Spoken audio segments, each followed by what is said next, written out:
you don't have money, how will the family function?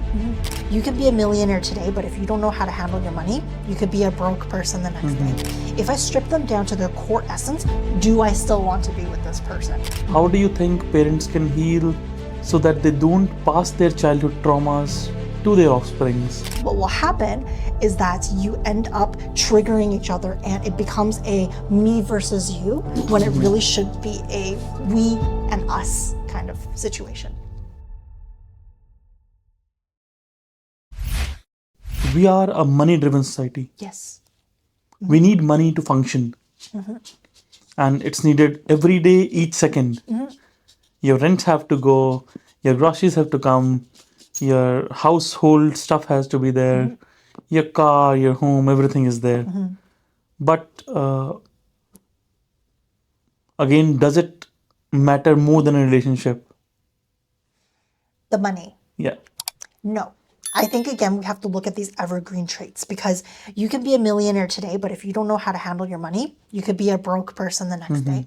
I think that evergreen traits are very important. So what I look for, again, is not so much how much money the person has, but do they have the ambition? Do they have the drive? Do they have the skills to be able to earn money? Because if you were to, this is a very good litmus test, is if I strip away everything that the person has, so all of their looks, all of their belongings, and all of their family background, the power, the fame, the money, the whatever, if I strip them down to their core essence, do I still want to be with this person? Can I still build with this person? Can I even build with that person?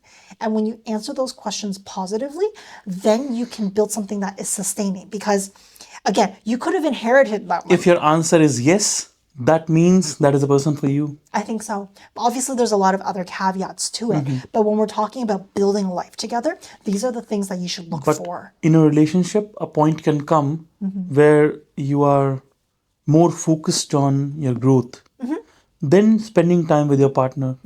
I would not say that's wrong because that's also very important.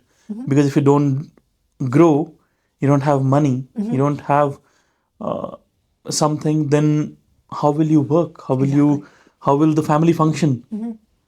And at that point in relationships, the break happens because it's like you're not giving enough time.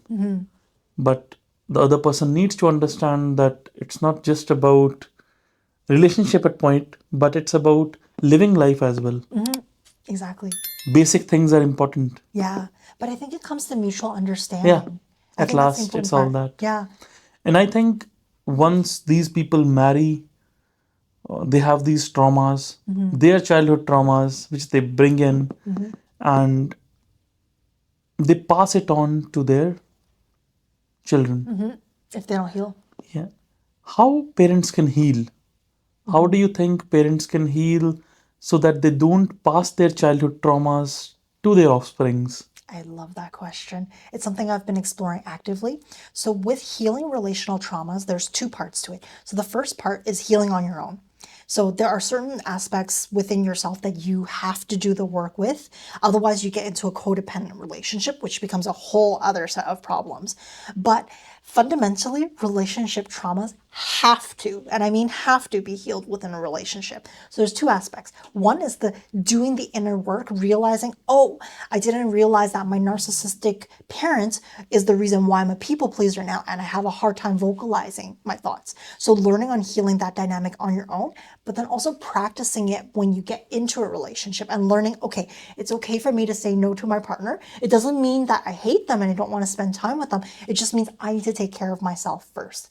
And when you're able to balance those two of healing the relationship on your own and together, and creating space as well, I think is very important. Because if, for example, you say something and in your world, let's say you put each other down for fun and it's just something that you grew up in, but for me, it's a very triggering thing. When you realize that, then you learn in our relationship dynamic that, okay, I shouldn't say those triggering things because it's going to trigger Fionne's trauma. Then in that process, it becomes very healing as well. So I think that becomes important, because if you're not able to balance out those two things, then what will happen is that you end up triggering each other and it becomes a me versus you when it really should be a we and us kind of situation.